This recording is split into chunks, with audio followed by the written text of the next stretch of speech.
¿Cómo usar la estadística? La sabiduría comienza con buenas preguntas. En esta lección vamos a estudiar cómo se puede usar la estadística en ese proceso de comprensión que nos puede ayudar a la toma de decisiones como habíamos mencionado. Comencemos con los malos ejemplos. Eh, Algunos dicen, por ejemplo, que algunos usan la estadística como el ebrio usa los faroles. Esto es más para apoyo que para la iluminación. Con esto quiere decir que muchas personas mal usan la estadística tan solo mostrando aquellos datos que refuerzan sus puntos de vista y no necesariamente para comprender el fenómeno o objeto de interés. Otros dicen que las estadísticas no son confiables y que normalmente son engañosas. Bueno, es cierto que pueden suceder estos casos, pero es mejor estar advertido. Las estadísticas realmente no mienten, pero los mentirosos también usan estadísticas y para eso sí debemos estar preparados. Veamos este caso tan solo como ilustración. Este caso fue presentado en un periódico hace muchos años cuando las damas recién eran admitidas a las universidades y había mucha gente que se oponía a eso. Al comienzo del primer año prácticamente se puso un aviso, un informe en el periódico diciendo que el 33% de las alumnas se habían casado con profesores. Lo que habían omitido mencionar era que solamente habían sido admitidas 3 mujeres y que una de ellas sí efectivamente se había casado con su profesor. Obviamente la intención era engañar y tergiversar una situación. ¿Cuál es el rol de la estadística? Ya habíamos dicho de que la estadística básicamente nos permite comprender los fenómenos sobre una base objetiva, pero ¿qué significa o qué se requiere para lograr esa comprensión? Para lograr esa comprensión, uno debe poder describir un objeto o fenómeno en términos de ciertas características predominantes, como vamos a ver. Debemos poder explicar su comportamiento, es por qué funciona de la manera que estamos observando. Y finalmente, este conocimiento nos debe permitir predecir su comportamiento, que es, digamos, la situación ideal para cualquier gerente. Si alguien pudiera predecir el comportamiento de un mercado, obviamente estaría en una situación muy ventajosa con respecto a sus competidores. Acá tenemos algunas preguntas que si ustedes las leen y observan, en el caso de que pudiéramos responderlas totalmente, podríamos decir que estamos comprendiendo cada uno de estos fenómenos. Si podríamos decir, saber por qué un grupo de trabajadores es más productivo que otro, entonces nosotros podríamos hacer algo para mejorar esa productividad.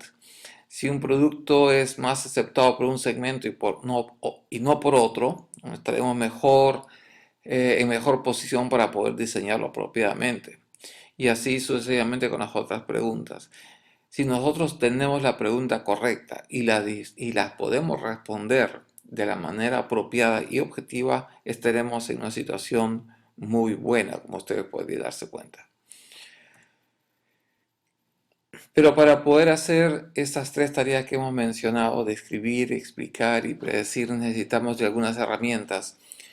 Y esas herramientas están en las características de estos objetos que estamos estudiando, ya sean trabajadores, ya sean empresas, y las relaciones que existen entre esas características. Vamos a necesitar saber para esto identificar los patrones relevantes, esto es cuáles son esas características relevantes para el caso, y entender cuál es la relación entre estas características que hemos seleccionado. En cualquier caso, todo objeto o fenómeno tiene algunas características mediante las cuales lo vamos a poder describir. Un grupo de trabajadores tiene un nivel de productividad, unas empresas tienen un nivel de ventas o un nivel de rentabilidad, una casa tiene una área y un precio, por ejemplo. Dependiendo de la situación, estas características van a tomar el carácter relevante de acuerdo al objetivo del problema que tengamos que resolver. Acá tengo algunos ejemplos de características, por ejemplo, la población de una ciudad, los ingresos de un cliente, el tiempo que toman hacer una llamada telefónica, el tipo de inversión, el tamaño de una empresa. Ustedes podrían imaginarse un número mucho más grande de características. Lo importante es saber identificar cuáles son esas características importantes, relevantes, que vamos a tomarlas en cuenta para hacer nuestro estudio. Acá tengo otro ejemplo, es un ejemplo tomado de una publicación del doctor Arellano.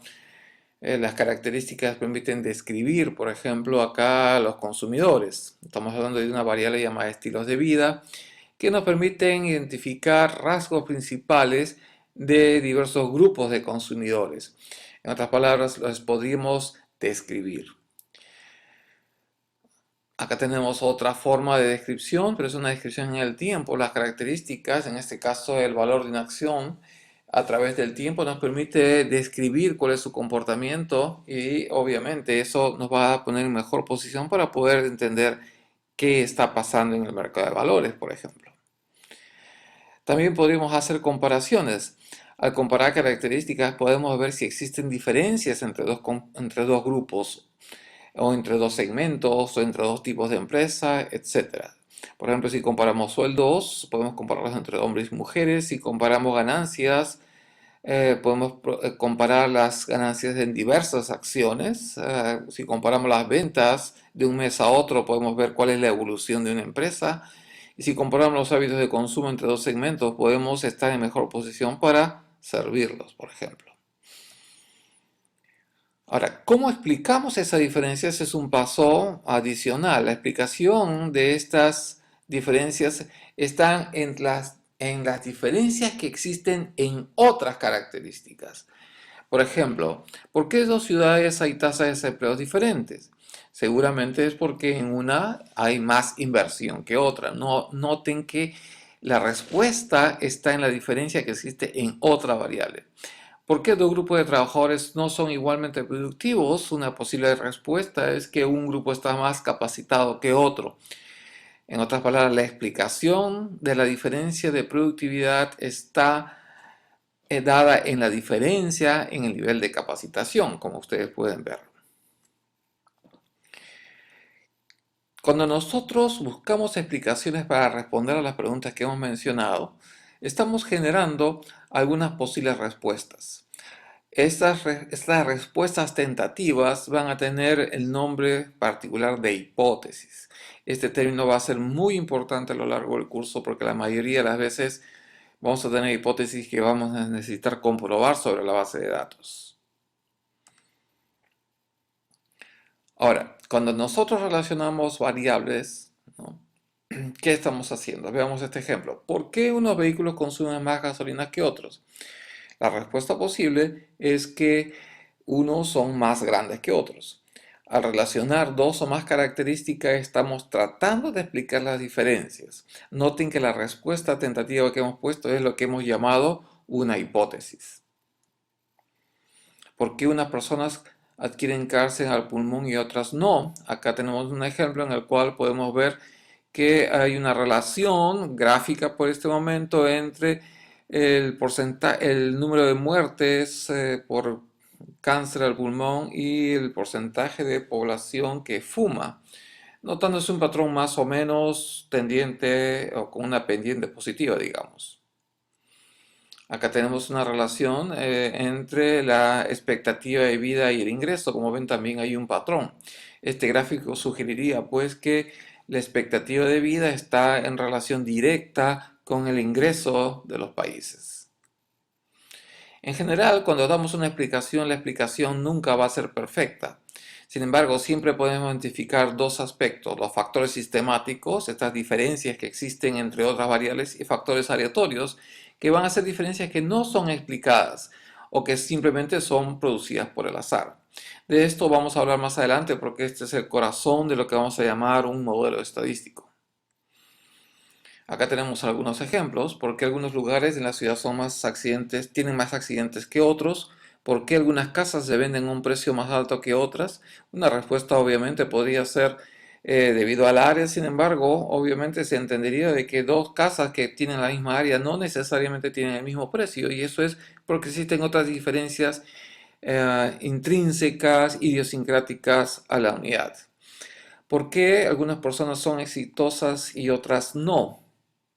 Bueno, podríamos hablar y dar mil explicaciones. Por ejemplo, una de ellas es la capacitación. Sin embargo, dos personas que tienen la misma capacitación no necesariamente tienen el mismo nivel de éxito, y esa diferencia se debe posiblemente a otros factores que no los conocemos, ¿no? Y que se ponen, digamos, o se asume que por el momento son desconocidas o son factores aleatorios. ¿Por qué algunas personas hacen más shopping que otras? Bueno, algunos podrían decir a las mujeres les encanta comprar, eso es una hipótesis. Otros podrían ser un poco más formales y decir hay una relación entre la frecuencia de compras y el sexo del cliente. Bueno, es básicamente lo mismo, es la misma explicación, pero de una manera más formal. En ambos casos, estamos dando una hipótesis que explica el comportamiento diferente entre las personas, ¿no? Si analizamos nuestra respuesta, podríamos preguntarnos si es que realmente el género es la explicación para estas diferencias. Responder esta pregunta obviamente requeriría tomar un conjunto de datos y verificar esa hipótesis que hemos tenido. La hipótesis, recuerden, es que el género explica la diferencia entre las frecuencias de compra o la frecuencia con que las personas van o salen de shopping.